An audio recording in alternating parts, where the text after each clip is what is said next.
I spent 28 years proving myself worthy of the Castellano name, sacrificing everything to earn my father's approval, only to discover I was never his son at all.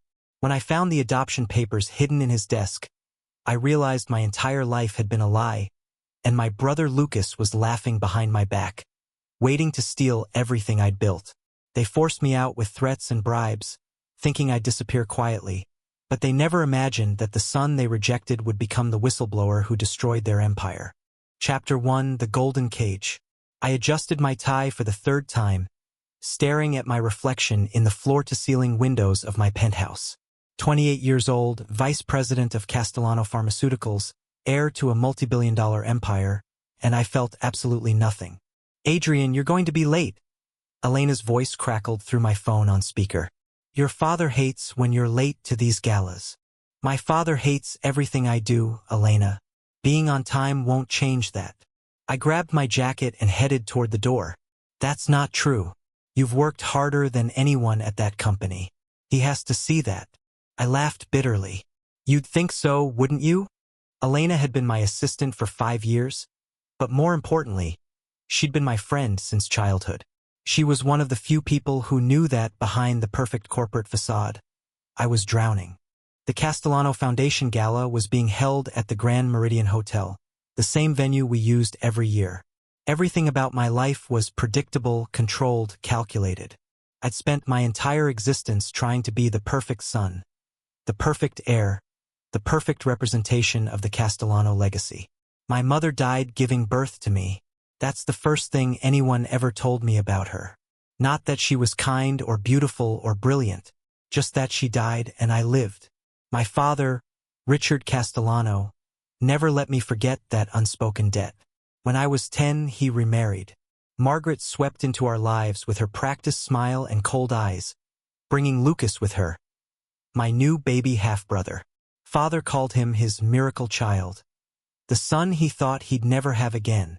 I tried to love Lucas. I really did. I taught him to ride a bike, helped him with homework, protected him from bullies at school. But there was always something in his eyes when he looked at me, something I couldn't quite name. The gala was already in full swing when I arrived. Crystal chandeliers, champagne fountains, women in designer gowns, men in tuxedos discussing stock portfolios and golf handicaps. My world. There he is. "Adrian, come here." My father's voice boomed across the ballroom. He stood with a group of board members, his silver hair perfectly styled, his smile not reaching his eyes. It never did. "Father." I shook his hand. He gripped it firmly, almost aggressively. "You remember the speech I want you to give? 20 minutes. Focus on the new research initiative. Emphasize our commitment to innovation and safety." "Of course. I wrote it myself." "Good. Don't embarrass me." He turned back to his conversation, dismissing me.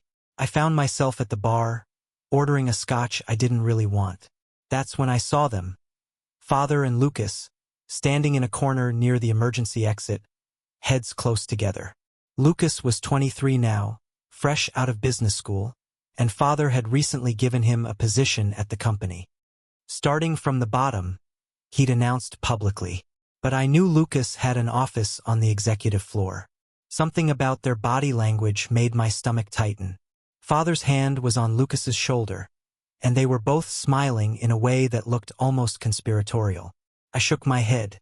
Paranoid. I was just being paranoid. The speech went well. It always did. I'd perfected the art of public speaking, of saying exactly what people wanted to hear. Afterward, I mingled, shook hands, accepted congratulations, and played my part. As the evening wound down, I went looking for my father to say goodnight. I found him in a private lounge with Maxwell Hendricks, our family lawyer.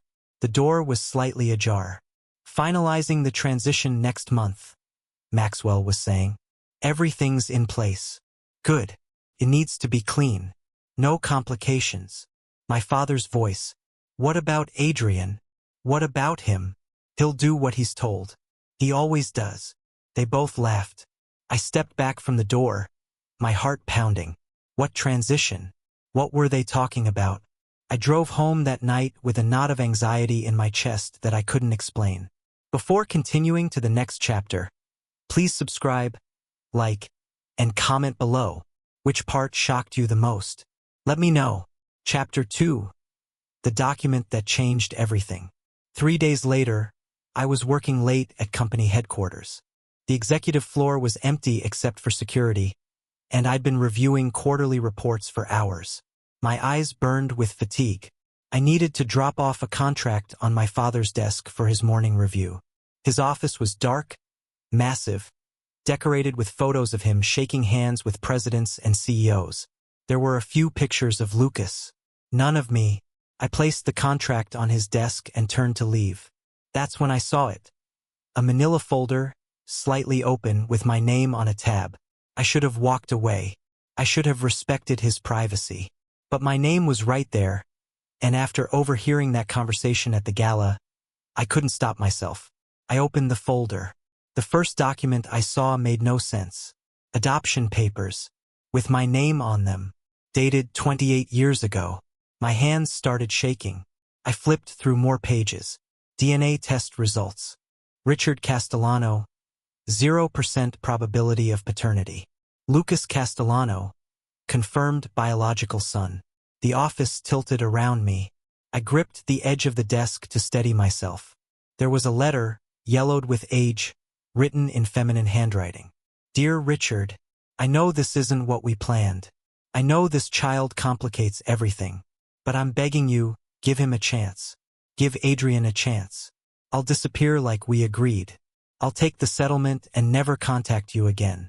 Just please, raise him as your own. He deserves that. He didn't ask to be born from my mistake. The affair with your employee was wrong. I know that. But this baby is innocent. Please, Richard. I'm signing away all my rights. I'm walking away from everything. Just give him the life I can't. Catherine Moore. Catherine Moore. My mother. Except she wasn't Richard's wife. She wasn't the woman who died in childbirth. That was a lie. Everything was a lie. I kept reading, my vision blurring with tears I refused to shed. There were more documents, financial records of a settlement, a confidentiality agreement, death certificate dated 5 years ago. Catherine Moore, deceased, age 52, cancer. She died alone. While I lived in penthouses and attended galas, my real mother died alone. The folder contained more recent documents. Emails between my father and Maxwell. From Richard Castellano to Maxwell Hendricks. Subject: succession planning. Maxwell, it's time. Lucas is ready to take over, and Adrian has served his purpose. I kept my promise to Catherine. I raised him, educated him, gave him a life of privilege. But he's not my blood. He's not a real Castellano. We need to remove him from succession without raising suspicion. Draw up the papers. Find a legal way to push him out. Make it look like his choice if possible. Richard. From Maxwell Hendricks to Richard Castellano. Subject: succession planning. Richard, I've drafted several scenarios. The cleanest would be to offer him a settlement to resign voluntarily. If he refuses, we can manufacture cause for termination, audit irregularities, breach of fiduciary duty, something that would hold up in court and destroy his reputation. With Lucas as your biological heir, any legal challenge from Adrian would be weak at best. Let's schedule a meeting to discuss the details. Maxwell. I photographed every document with my phone, my hands shaking so badly I had to take some pictures twice. Every page was another knife in my back. Another lie exposed. 28 years. 28 years I'd believed I was a Castellano. 28 years I'd worked myself to exhaustion trying to earn my father's love. And it was all a performance. A lie he maintained out of obligation, not love. I put the folder back exactly as I'd found it and walked out of that office like a ghost. In the hallway I nearly collided with Lucas. He was walking toward father's office, carrying his laptop. At 11 o'clock at night, on the executive floor where he supposedly didn't work. Adrian. He stopped, a smirk playing on his lips. Working late again, brother? The way he said brother made my skin crawl. Like it was a joke. Like he knew. Just finishing up some reports, I managed to say. Of course you are. You're always so dedicated. So obedient. He stepped closer, and his smile widened. Dad appreciates that about you, you know. You're very useful. What are you doing here, Lucas? Oh, just meeting with Father. Private business discussions. Family matters. You know how it is. He patted my shoulder, and I flinched. Or maybe you don't. He walked past me into Father's office, closing the door behind him. I stood there in that hallway, my entire world crumbling around me, and realized the truth. They both knew. They'd both known all along. Chapter 3, The Illusion Shatters. I didn't sleep for 3 days. Couldn't eat. I couldn't focus. Every time I closed my eyes, I saw those documents, that letter, my mother's desperate handwriting. I needed answers. I needed to hear my father admit the truth to my face. On the 4th day, I called Father's assistant and requested a private meeting at the family estate. Tell him it's urgent. Family matter. Of course, Mr. Castellano. He has time this evening at 7. Mr. Castellano. The name felt like a costume I'd been wearing my entire life. I arrived at the estate at exactly 7. The house where I grew up had never felt like home, but now it felt like enemy territory. The maid let me in and I walked to Father's study. The door was open, and I realized immediately this was an ambush. Father sat behind his massive oak desk. Margaret perched on the leather sofa to his right. Lucas leaned against the bookshelf, arms crossed, that same smirk on his face. And Maxwell stood near the window, briefcase in hand. Adrian, come in. Close the door. Father's voice was cold. I stepped inside, my heart hammering. I asked for a private meeting. This is family, Father said. And Maxwell is our legal counsel. Sit down. I remained standing. I found the folder. I know everything. The silence that followed was deafening. Then Father smiled. Not warmly, not apologetically. Just smiled. I wondered when you'd go snooping. Maxwell said you'd come across it eventually. Is it true? All of it? Yes. No hesitation, no emotion. Catherine Moore was a secretary at the company who had an affair with one of my employees. She got pregnant. He abandoned her. She came to me in desperation, and I made a business decision. The Castellano family couldn't have that kind of scandal, so I took you in, raised you as my own, and she disappeared. You lied to me. For 28 years. I gave you a life. Father's voice rose. You should be grateful. You could have been raised in poverty by a desperate single mother, but instead you got Ivy League education, luxury, respect. You got the Castellano name. A name I was never entitled to. Margaret leaned forward, her voice dripping with disdain. You were always an outsider, Adrian. Surely you felt it. You never quite fit. Lucas is our real son, our blood. You were just a charity case, an obligation Richard fulfilled honorably. Her words hit like physical blows. I turned to Lucas. You knew. For 3 years, he said casually. Dad told me when I turned 20, said I needed to understand the real family structure, that I was the true heir and you were just keeping the seat warm until I was ready. I taught you everything. I protected you. And I watched you, learned from you. Thank you for that, by the way. You were a great mentor. But let's be honest, Adrian. You were always too naive. Too busy playing the perfect son to see what was right in front of you. Maxwell opened his briefcase and pulled out a document. Adrian, we're prepared to offer you a settlement. $5 million, paid immediately, in exchange for your voluntary resignation from Castellano Pharmaceuticals and a comprehensive non-disclosure agreement. You'll relinquish all claims to the Castellano name and estate. You're bribing me to disappear, like you did to my mother. We're offering you a generous exit, Father corrected. One you'd be wise to accept. And if I refuse? Father's expression hardened. Then we'll make this very difficult for you. We have evidence prepared that suggests you've been embezzling funds from company accounts. Fabricated, of course, but it will hold up long enough to destroy your reputation. You'll be fired for cause, investigated, possibly prosecuted. You'll never work in any respectable industry again. Every business contact you have will turn their back on you. You'd do that? Frame me for crimes I didn't commit. To protect this family and this company? Absolutely. Father stood up, walking around his desk to stand inches from me. You're not my son, Adrian. You never were. You were a problem I solved, and now you're a problem that needs to be removed. Take the money. Sign the papers. Walk away quietly. It's the smart move. I looked at each of them, the people I'd called family, the people I'd loved, worked for, sacrificed for. They were strangers. Worse than strangers. They were enemies who'd been smiling to my face for years. Where do I sign? My voice sounded hollow, distant. Maxwell laid the papers on the desk. Page after page of legal language that essentially erased my existence from the Castellano family. My hand shook as I picked up the pen. Smart choice, Father said.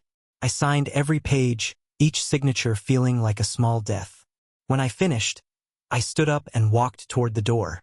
Adrian, Lucas called after me, his voice filled with false sympathy. Don't take it personally. It's just business. I left that house and didn't look back. Chapter 4. The Descent.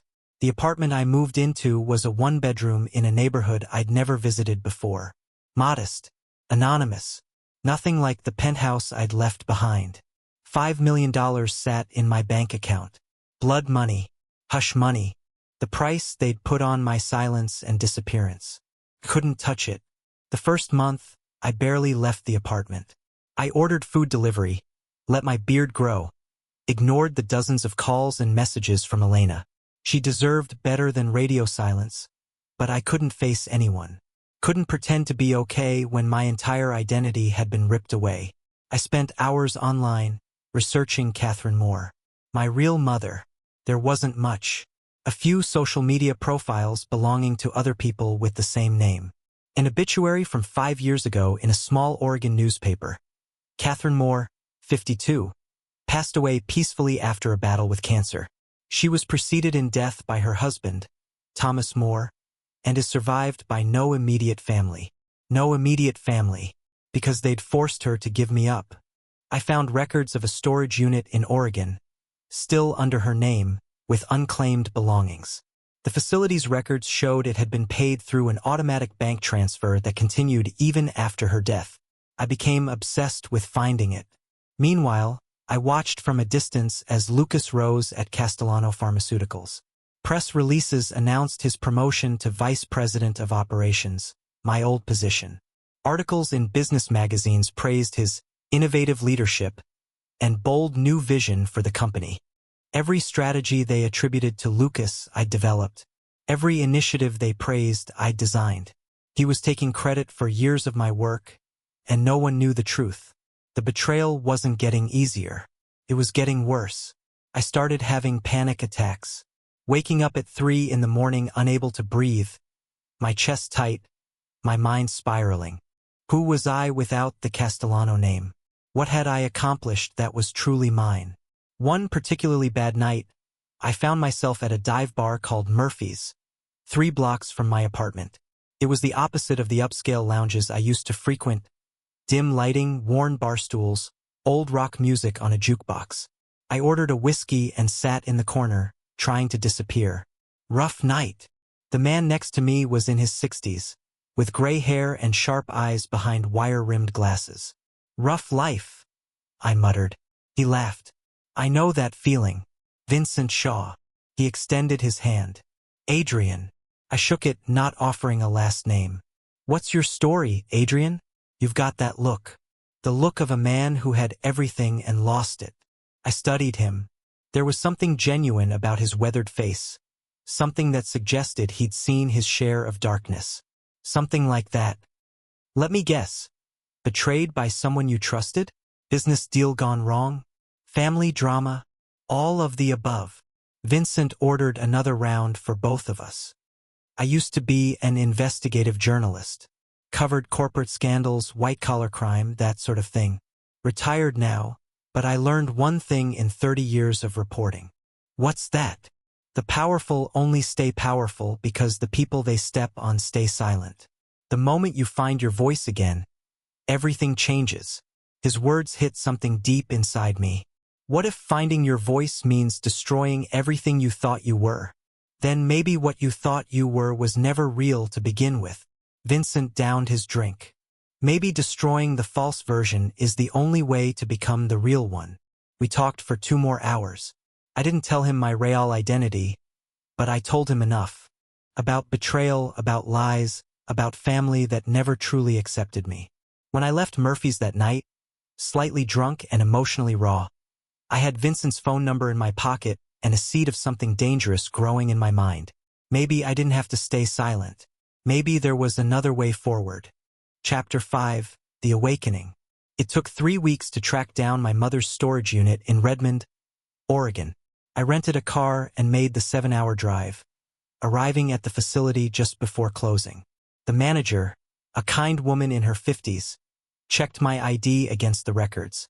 "Are you family? We've been trying to reach next of kin for years." "I'm her son."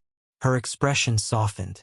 She was a lovely woman, came here every month to add things, right up until she got too sick. "I'm sorry for your loss." Unit 247 was small, climate-controlled, filled with carefully labeled boxes. I stood in the doorway for a long moment before stepping inside. My mother's life packed away in cardboard. The first box I opened contained journals. Dozens of them dating back 30 years. I sat on the concrete floor and started reading. June 15th, Adrian was born today. I held him for exactly 12 minutes before they took him away. 12 minutes to memorize his face, his tiny fingers, the way he looked at me like he knew. Richard says this is best. Says he'll give Adrian opportunities one never could. But it feels like dying. It feels like cutting out my own heart and handing it to someone else.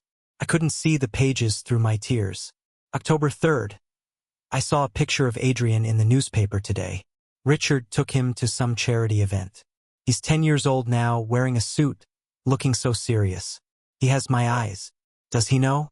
Does he ever wonder about me? I want to run to him, tell him everything, but I signed papers. I took money.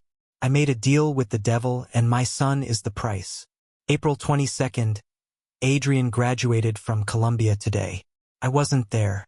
I watched the live stream online from my tiny apartment. He gave the valedictorian speech. Brilliant, articulate, compassionate. Richard may have raised him, but that beautiful mind came from the moors. My father was a professor.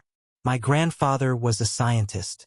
Adrian's intelligence is his birthright, not Richard's gift. December 8th, the cancer is back.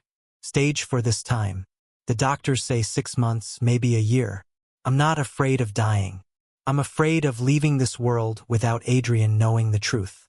Without him knowing I loved him every single day of his life, even from a distance. I kept every article, every photo, every mention of his name. I may not have raised him, but I never stopped being his mother. March 17th, final entry. I don't have much time left. If anyone finds these journals, if Adrian ever reads them, I need him to know, you were not a mistake. You were not unwanted. You were loved fiercely by a woman who made terrible choices but never stopped believing you were destined for greatness. Your biological father was Thomas More, my husband, a good man who died before you were born.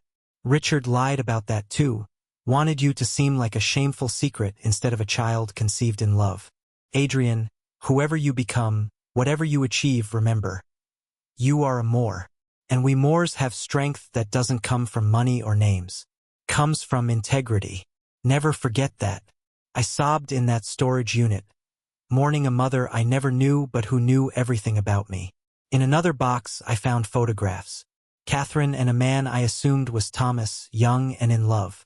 My mother pregnant, glowing. News clippings about Castellano Pharmaceuticals with my name highlighted. Birthday cards she'd written but never sent. One for every year I'd been alive. Dear Adrian, happy first birthday. I hope Richard is kind to you. I hope you're learning to walk, to laugh, to be curious about the world. Dear Adrian, happy 16th birthday. I saw you won the state science fair. I'm so proud of you. I wish I could tell you that. Dear Adrian, happy 28th birthday. You're the same age I was when I gave you up. I wonder if you understand sacrifice yet, if you've ever had to choose between two impossible things. I hope not. I hope your life has been easier than mine. I love you always, Mom. I stayed in that storage unit until the manager came to lock up, and even then, I couldn't leave. She let me stay overnight, and I read every journal, looked at every photograph, absorbed every piece of the mother I'd never known. By morning, something had shifted inside me. I wasn't Adrian Castellano, the fake heir who'd been discarded. I was Adrian Moore, son of Catherine and Thomas, carrying the legacy of people who valued integrity over wealth. Richard hadn't given me intelligence or work ethic or compassion. Those were mine. They came from my real parents, my real bloodline. The Castellanos had rejected me, but the Moores had loved me, even in absence. I drove back to the city with a car full of my mother's belongings and a heart full of purpose. The first thing I did was call Elena. She answered on the first ring. Adrian? Oh my God, Adrian. I've been so worried. Where have you been? I'm sorry, Elena. I'm so sorry I disappeared. I need to explain everything. Can we meet? We met at a coffee shop far from any place we might run into business associates. When I told her everything, the adoption, the lies, the forced resignation, she cried with me. Then she got angry. Those bastards. Those absolute bastards. Adrian, we have to do something. I know, but I don't know what. They have lawyers, power, control of the narrative. Elena leaned forward, her expression intense. Adrian, I've been noticing things at the company. Since Lucas took over your position, there have been irregularities. Rushed approvals, skipped safety protocols. I didn't think much of it at first, but now, I think something corrupt is happening. My pulse quickened. Like what? I don't have proof yet, but there's a new drug, Nexahil. Lucas is pushing it through the approval process insanely fast. Faster than any drug I've ever seen. And he's been in constant private meetings with people from outside the company. Feels wrong. This was it. This was the opening I needed. Elena, can you document everything you're seeing? Every irregularity, every suspicious decision. You want to investigate them? I want to find the truth. If they're doing something illegal, people need to know. What if it's dangerous? Then we'll be careful. But I'm not going to stay silent anymore. My mother taught me that integrity matters more than comfort. It's time I lived up to that. I called Vincent that afternoon and told him everything. When I revealed my real identity, that I was Adrian Castellano, the heir who'd voluntarily resigned, he was stunned. Holy hell. I knew you seemed familiar, but I thought, this is bigger than I imagined. You think your brother is involved in something criminal? I think they're capable of anything, and I need help proving it. Vincent's eyes lit up with the fire of an old investigative journalist getting one last shot at a big story. I'm in. Let's bring these bastards down. Chapter 6. The Investigation. For the next 2 months, Vincent, Elena, and I worked in secret, meeting in Vincent's apartment, a modest place filled with old journalism awards and stacks of newspapers. He taught me that good investigations were built on patience, documentation, and following the money. Elena was our inside source, and she was brilliant. She documented every suspicious meeting Lucas attended, every shortcut in the Nexahil approval process, every safety report that seemed to vanish from official records. They're skipping phase 3 trials entirely, she told us one evening, spreading documents across Vincent's coffee table. Nexahil is supposed to be a breakthrough pain medication, but they're rushing it to market without proper long-term safety data. Vincent examined the papers, his experienced eyes catching details I would have missed. Who's manufacturing it? A company called Biomedcior. I've never heard of them before, but they suddenly have an exclusive contract with Castellano Pharmaceuticals. I ran a search on Biomedcior. The CEO was a man named Gordon Price, with a history of FDA violations and allegations of bribery at his previous companies. This guy is dirty. Why would Father and Lucas partner with someone like this? Because they're getting something out of it, Vincent said. Let me make some calls. Vincent's network of former journalist colleagues and sources was impressive. Within a week, He'd uncovered financial records that made my blood run cold. Lucas has offshore accounts, Vincent said, showing me the documents. 3 of them in the Cayman Islands. And there are regular deposits, large deposits, from shell corporations tied to Gordon Price. He's being bribed. More than that. Look at the timeline. Every deposit corresponds to a major approval or policy change that benefits Biomed Cor. Lucas isn't just being bribed. He's actively selling out the company's integrity for personal profit. Elena discovered more through careful observation. Maxwell is involved too. I've seen him leaving the building with Gordon Price multiple times. They go to lunch, have long conversations in the parking garage. It's not normal. We needed more evidence. We needed something concrete that couldn't be denied or explained away. I started reaching out to former colleagues, people who'd left Castellano Pharmaceuticals under mysterious circumstances in the past 2 years. Most were hesitant to talk at first, scared of legal retaliation. But when I explained who I was and what we were doing, some agreed to meet. Dr. Amelia Chun was the first to provide critical evidence. She'd been the senior scientist on the Nexahil project before being abruptly fired. We met her at a park, far from anyone who might recognize us. They wanted me to falsify test results, she said, her hands shaking as she held a coffee cup. The initial trials showed severe adverse reactions in 20% of subjects. Liver damage, cardiac events, 1 death. When I reported this to Lucas, he told me to revise the findings. Said the sample size was too small to be significant. But that's not how science works. You don't ignore warning signs because they're inconvenient. What did you do? I asked. I refused. I documented everything and tried to go through proper channels. 2 days later, I was escorted out of the building, fired for performance issues that were completely fabricated. They made me sign an NDA as part of my severance. Will you break that NDA? Will you go on record? Dr. Chun looked terrified, but she nodded. People could die if Nexahil goes to market without proper testing. I became a scientist to help people, not to participate in corporate manslaughter. She gave us copies of the original test results, the ones that showed the dangerous side effects. We found 3 other former employees with similar stories, scientists and researchers who'd been silenced for raising concerns about safety shortcuts and protocol violations. Vincent connected us with an investigative journalist named Rachel Torres from the National Business Review. She had a reputation for fearless corporate exposés, and when we presented our evidence, her eyes widened. This is massive, Rachel said, spreading the documents across her desk. We're talking about potential criminal charges, bribery, fraud, reckless endangerment. But I need one more piece to make this bulletproof. I need someone currently inside the company willing to go on record. That was the problem. Everyone still at Castellano Pharmaceuticals was too afraid to speak up. Then Dr. James Park reached out to Elena.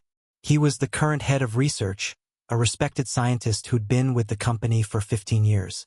Elena set up a meeting, and we agreed on the parking garage of an abandoned mall, paranoid but necessary. Dr. Park arrived looking terrified. He was in his 50s, balding, with the exhausted eyes of a man carrying an enormous burden. I don't have much time, he said. If they find out I'm meeting with you. We understand, I said. Thank you for coming. He handed me a USB drive. Everything's on here. Internal communications between Lucas and your father. Emails with Gordon Price. Proof that Richard knew about the bribery and the safety shortcuts.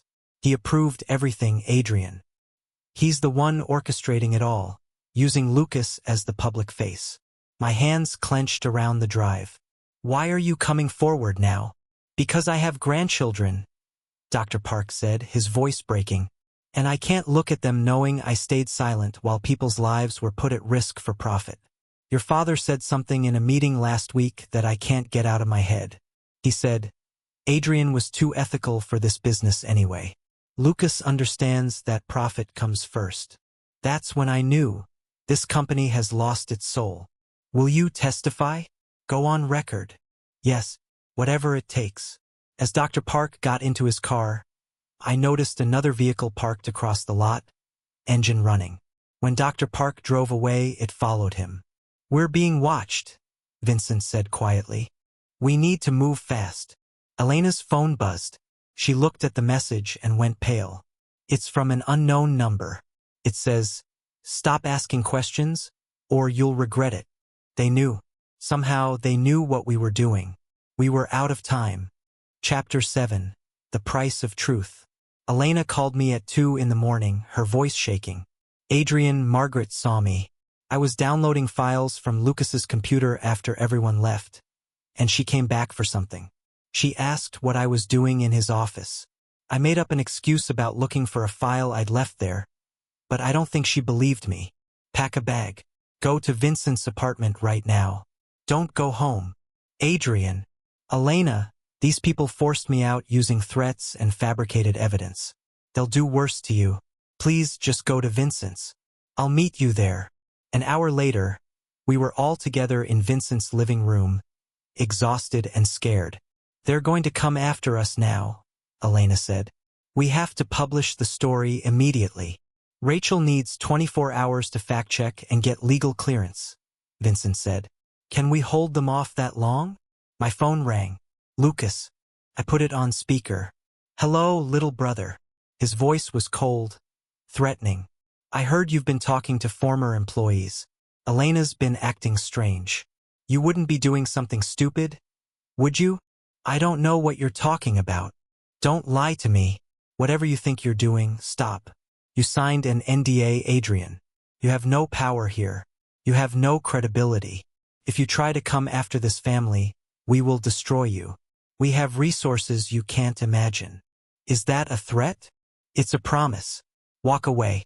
Take your settlement money and disappear like you were supposed to. If you don't dash," he paused. "Accidents happen. Careers get ruined. People get hurt. I'd hate for something to happen to Elena." Rage flooded through me.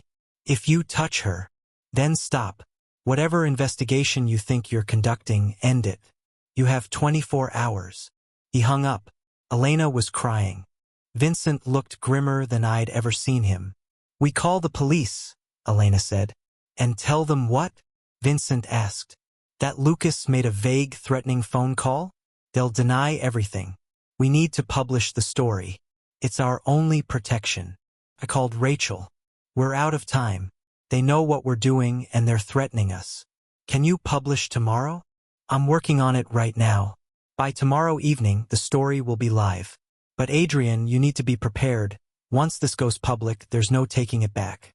Your family will never forgive you. They stopped being my family the moment they lied to me about who I was." The next 24 hours were the longest of my life. We stayed at Vincent's apartment, jumping at every sound, barely sleeping. Elena's phone continued receiving anonymous threatening messages. Vincent's landline rang several times with no one on the other end. Psychological warfare. 4 in the afternoon, Rachel called. "It's live. The story just published." I pulled up the National Business Review website on my laptop. Blood Money. The Castellano Pharmaceutical Scandal by Rachel Torres. An exclusive investigation reveals that Castellano Pharmaceuticals, one of the nation's most respected pharmaceutical companies, has been systematically bypassing safety protocols, falsifying research data, and accepting bribes to rush a potentially dangerous drug to market. At the center of the scandal are CEO Richard Castellano and VP of Operations Lucas Castellano, who orchestrated the scheme with the help of corrupt businessman Gordon Price and family attorney Maxwell Hendricks. The article was devastating. Rachel had laid out everything: the offshore accounts, the bribes, the falsified safety data, the threats to whistleblowers. She included testimony from Dr. Park, Dr. Chun, and 3 other former employees. She included the original Nexaheel test results showing dangerous side effects. And she told my story.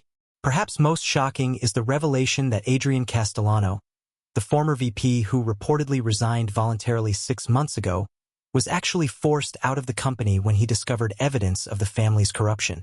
Adrian is not Richard Castellano's biological son, a fact kept hidden for nearly 3 decades. When Richard and Lucas moved to install Lucas as the heir and remove Adrian from succession, Adrian was threatened into signing an NDA and accepting a settlement to disappear quietly. I stayed silent for months because I was ashamed, hurt, and didn't know how to fight back, Adrian told this reporter. But when I learned that my family's greed was putting people's lives at risk, I couldn't stay silent anymore. This isn't about revenge. This is about justice for everyone they've harmed and preventing them from harming anyone else. Within an hour, the article had gone viral. Social media exploded. News outlets picked up the story. Castellano Pharmaceutical stock plummeted 30% in after-hours trading. My phone started ringing constantly. Reporters, former colleagues, people from my past I hadn't heard from in years. I ignored most of them, but 5 days later, one call came through that I couldn't ignore. "You've ruined everything." Lucas's voice was broken, hollow. "The stock is worthless. Dad's been served with federal indictments. The FDA has launched a criminal investigation. Board members are resigning. The company is finished. Are you happy, Adrian? Was your revenge worth destroying everything?" I took a deep breath. "You destroyed the family the moment you chose greed over integrity. You destroyed it when you laughed at my pain and threatened the people I care about. I didn't do this for revenge, Lucas. I did it because it was right. Something you and Dad never understood. You self-righteous bastard. You act like you're so moral, but you're just bitter. You couldn't handle being rejected, so you torched everything.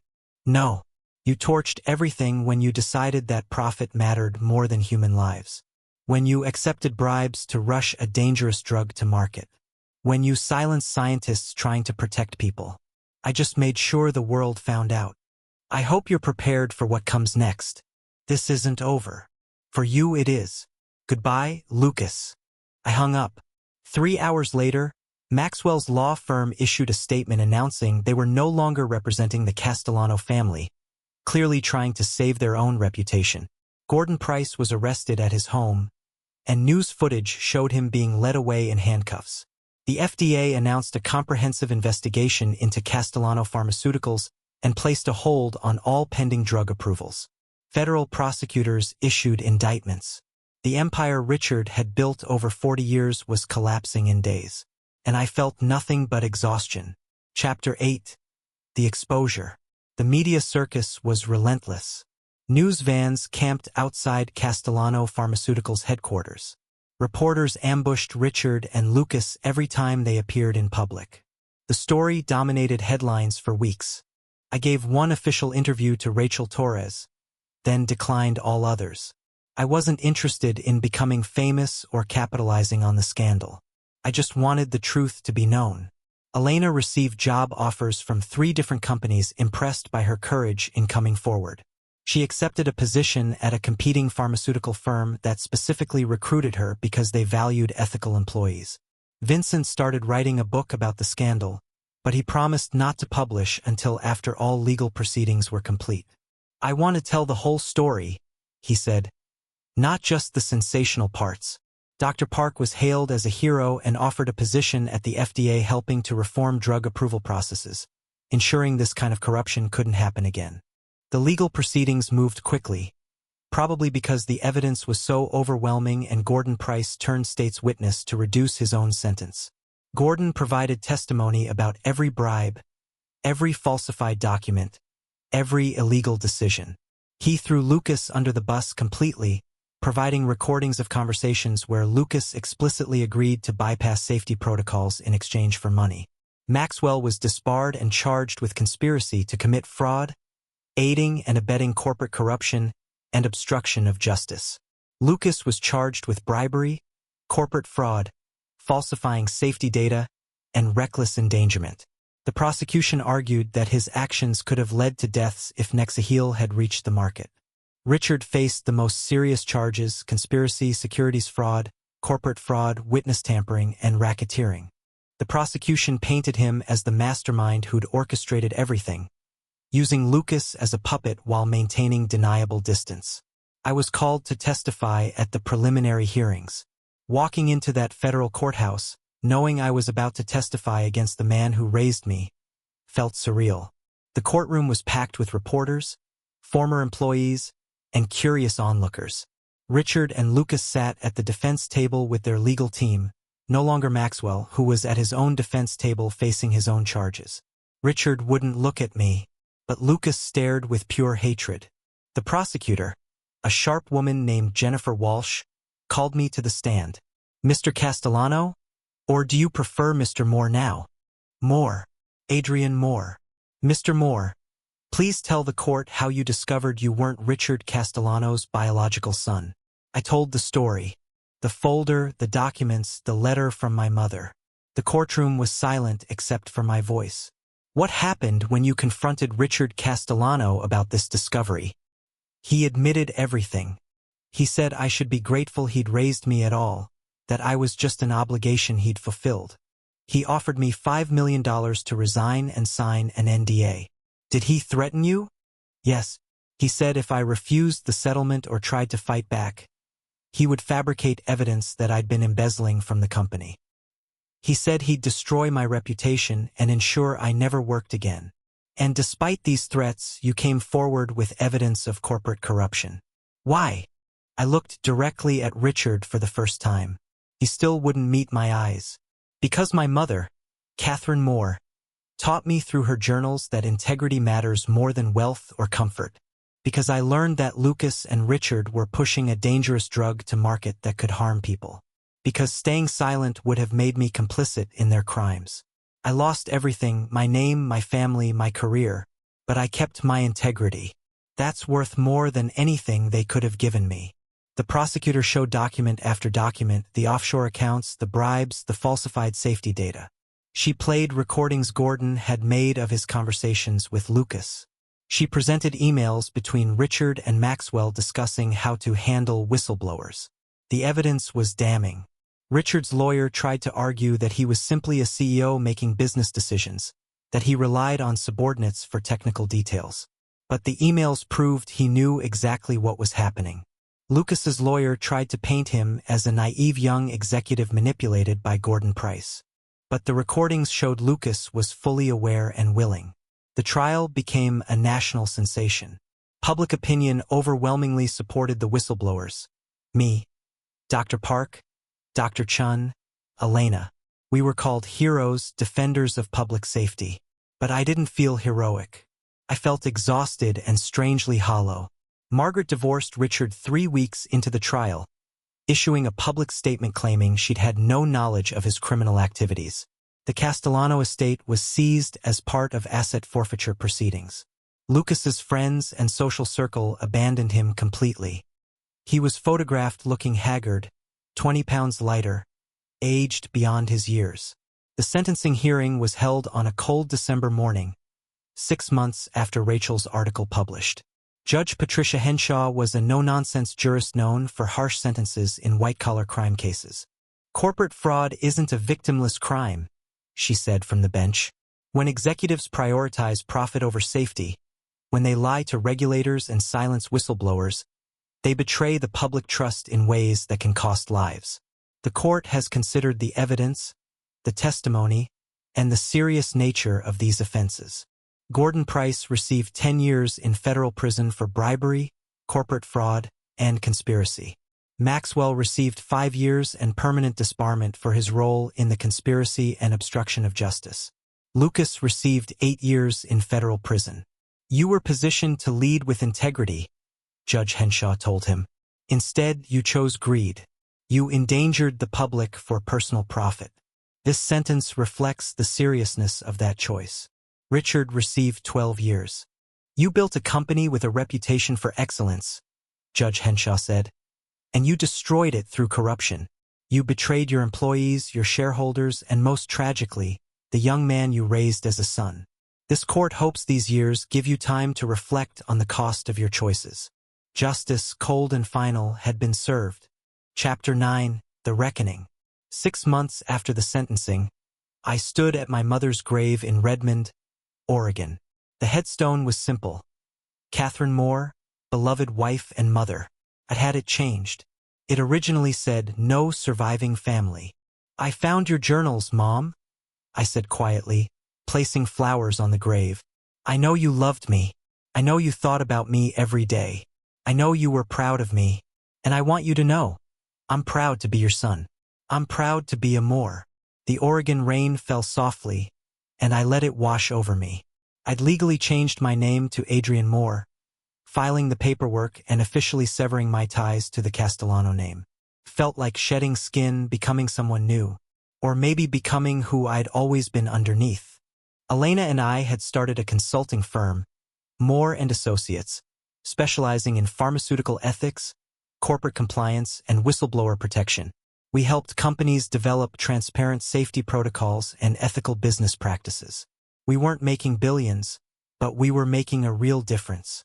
Elena was happier than I'd ever seen her, and our partnership, both business and friendship, had deepened through everything we'd survived. Vincent's book, Blood Money, The Fall of an American Pharmaceutical Empire, was scheduled for publication in 3 months. He'd let me read the manuscript, and it was excellent. Comprehensive, well-researched, and surprisingly compassionate even toward Richard and Lucas. They're not monsters, Vincent had said. They're cautionary tales. People who had everything and destroyed it through greed and pride. Dr. Park had transformed the FDA's drug approval process, implementing safeguards that would prevent another Nexaheel situation. He credited our investigation with giving him the courage to demand systemic change. Dr. Chun was working at a research university, training the next generation of scientists to prioritize ethics over profit.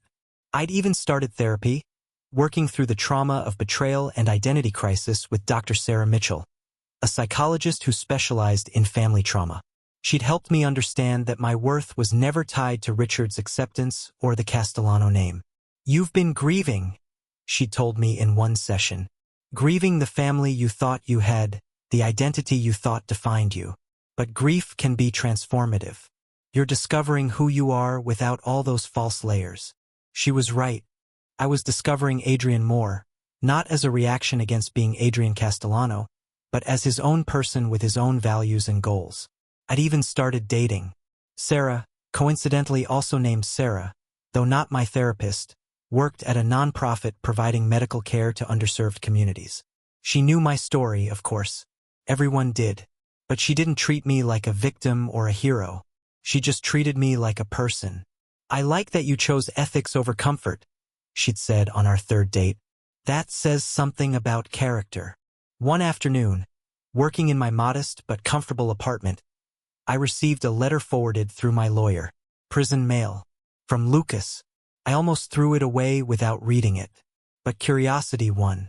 Adrian, I've had 8 months in here to think. 8 months of therapy, meetings with psychologists, forced reflection. They say I need to take accountability, understand my choices. So here it is.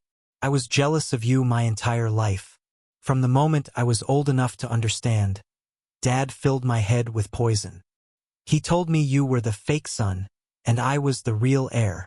He told me everything you had should have been mine. He told me you were just keeping the seat warm until I was ready. I believed him. I wanted to believe him because it made me feel special, important. And I hated you for being everything I wasn't. Smarter, kinder, more dedicated. Everyone at the company respected you. Everyone in the family tolerated me. When Dad gave me the chance to take your place, I didn't think about right or wrong. I just thought, finally, I'm the chosen one. When Gordon offered me money, I took it because I wanted to prove I could be more successful than you, earn more, achieve more. I didn't think about the drug being dangerous. I didn't want to think about it. I just wanted to win, to beat you at something. And in wanting to beat you, I destroyed everything. The company's gone. Dad won't speak to me. Mom divorced him and moved to Europe. I'm in prison. Everything we had is ashes. You were always the better man, Adrian. Better than me, better than Dad, better than the whole damn family. I hated you for it. And in hating you, I destroyed myself. I don't expect forgiveness. I don't deserve it. But I needed you to know you were the real heir all along. Not because of blood or names or who Dad chose. Because of character. You had integrity when it cost you everything. I had none when it would have cost me nothing. I hope you're happy. I mean that. I hope you built something good from the ruins we left. Lucas. I read the letter 3 times. feeling a complicated mix of emotions. Anger for what he'd done, pity for who he'd become, and something like sadness for the brother we could have been if lies hadn't poisoned everything. I sat down and wrote back. Just one sentence. I hope you find your own path to redemption, Lucas. We all deserve that chance. I mailed it and felt something release in my chest. Not forgiveness exactly, but closure. That evening, Elena, Vincent, Sarah, and I had dinner at a restaurant, nothing fancy, just good food and good company. We laughed about ordinary things, made plans for the future, talked about a hiking trip Vincent wanted to organize. For the first time in my life, I wasn't performing, wasn't trying to prove myself, wasn't wearing armor. I was just Adrian Moore, and that was enough. Chapter 10. Silent Rebirth. 1 year after Rachel's article published, I returned to Catherine's grave.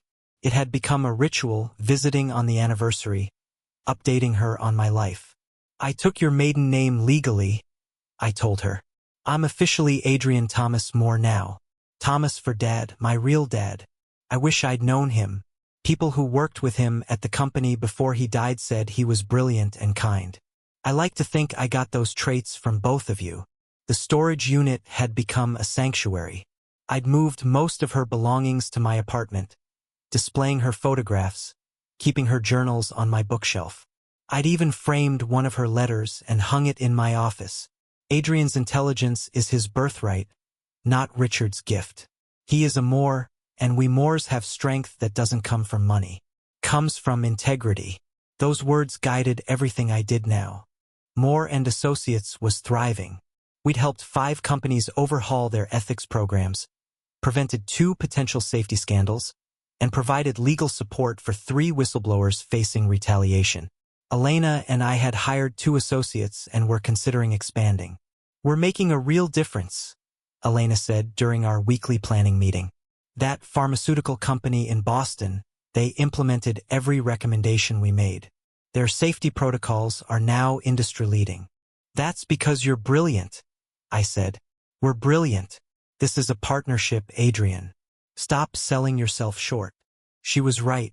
I still struggled sometimes with feeling worthy, with believing I deserved success.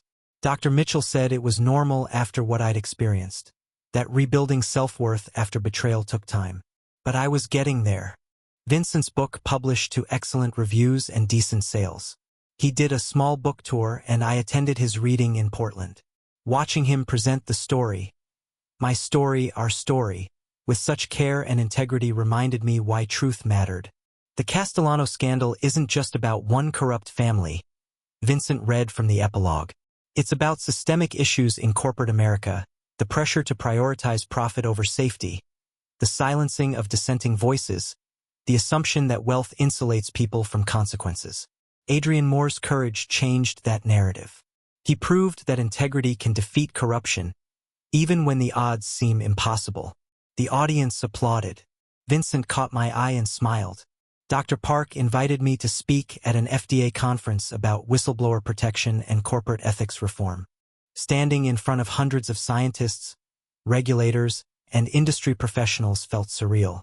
I didn't expose my family's corruption because I'm a hero, I told them. I did it because staying silent would have meant becoming complicit. Every person in this room has a choice when they see something wrong. Speak up or stay silent. I chose to speak up, and it cost me everything I thought defined me. But it gave me something more valuable. The ability to look at myself in the mirror without shame. The standing ovation was unexpected. Afterward, dozens of people approached me, sharing their own stories of witnessing corruption and struggling with whether to come forward. You inspired me to file a report about safety violations at my company, one young scientist said. I was terrified, but you proved it's possible to survive speaking truth to power. That's when I understood. My story wasn't just about me. It was about everyone who'd ever been pressured to compromise their ethics, everyone who'd felt powerless against corrupt systems. Sarah and I had been dating for 8 months, and it was the healthiest relationship I'd ever had. She'd met my complicated history with compassion but didn't define me by it. You're not the betrayed heir or the brave whistleblower, she'd said. You're Adrian. You're funny and thoughtful and terrible at cooking. That's who I'm dating. The whole person, not the story. We were taking it slow, both of us cautious about commitment after our respective past hurts. But it felt real in a way nothing else in my life ever had. One evening, I received notification that I'd been added to a joint bank account, Catherine Moore's account, the one that had been automatically paying for her storage unit. When she died, the account had continued operating under trust provisions until her beneficiary, me, was located. 5 years of accumulated funds plus compound interest totaled $147,000. It wasn't Richard's millions. It was my mother's legacy, saved carefully from her modest salary over decades. I donated it to a scholarship fund for underprivileged students pursuing pharmaceutical sciences, the Catherine and Thomas Moore Memorial Scholarship. Their names would help aspiring scientists get educations, create opportunities, make differences. Felt right. Richard and Lucas were both in federal prison in different states. I'd received updates through my lawyer but hadn't initiated contact with either of them. Richard had appealed his sentence and lost. Reports from prison indicated he maintained his innocence, claiming he'd been a victim of overzealous prosecution and a traitorous adopted son. He still didn't understand. Probably never would. Lucas's letter had been his only communication. My one-sentence response had apparently meant something to him, because his lawyer contacted me saying Lucas was attending every rehabilitation program available and working toward his degree. Maybe he'd find redemption. Maybe not. Either way, it wasn't my responsibility. Margaret had moved to France and was living off whatever assets she'd managed to protect in the divorce. She'd given one interview where she claimed I'd always been troubled and resentful, rewriting history to paint herself as a victim. I didn't respond. She was irrelevant to my life now. On the 2-year anniversary of being forced out of the Castellano family, I hosted a dinner at my apartment. Elena, Vincent, Sarah, Dr. Park, Dr. Chun, and Rachel, the people who'd stood with me, fought alongside me and helped me rebuild. A toast, Vincent said, raising his glass. To Adrian Moore, who proved that integrity is stronger than corruption, truth is more powerful than lies, and family is defined by who stands beside you, not who shares your blood. We clinked glasses, and I looked around at these faces, my chosen family. I want to say something, I said. 2 years ago, I thought losing the Castellano name meant losing everything. I thought my identity, my worth, my entire future was tied to being Richard's heir. But you all helped me understand that I was never really a Castellano. I was always Adrian Moore, Catherine's son, carrying my parents' legacy of integrity and strength. The Castellanos betrayed me by blood, but they accidentally freed me. My silent rebirth wasn't about revenge. It was about discovering who I actually am when everything false is stripped away. Thank you for being part of that discovery. Elena hugged me. We're proud of you, Adrian. Later that night, after everyone left, I stood on my small balcony looking at the city lights. Somewhere out there, Richard and Lucas were in prison cells, living with the consequences of their choices. Somewhere, people were working in pharmaceutical companies with better ethics policies because of what we'd exposed. Somewhere, students were receiving scholarships in my parents' names. The Castellanos had tried to erase me, to make me disappear quietly. Instead, I'd found my voice. I'd found my purpose. I'd found myself. Their fate was sealed the moment they chose greed over integrity, profit over people, lies over truth. I didn't destroy them. They destroyed themselves. I just made sure the world found out. My phone buzzed. A message from Sarah. Thinking about you. Proud of who you are. I smiled and replied, proud of who I'm becoming. Because that was the truth. I wasn't finished growing, healing, discovering. The betrayal had wounded me deeply, but the wounds were becoming scars. Evidence of survival, of strength, of transformation. I was Adrian Thomas Moore, son of Catherine and Thomas, friend of Elena and Vincent, partner to Sarah in this new chapter of life. Not an heir, not a victim, not defined by anyone's rejection or acceptance. Just myself finally. And that was more than enough. The silent rebirth was complete. And my new life, authentic, purposeful, free, was just beginning.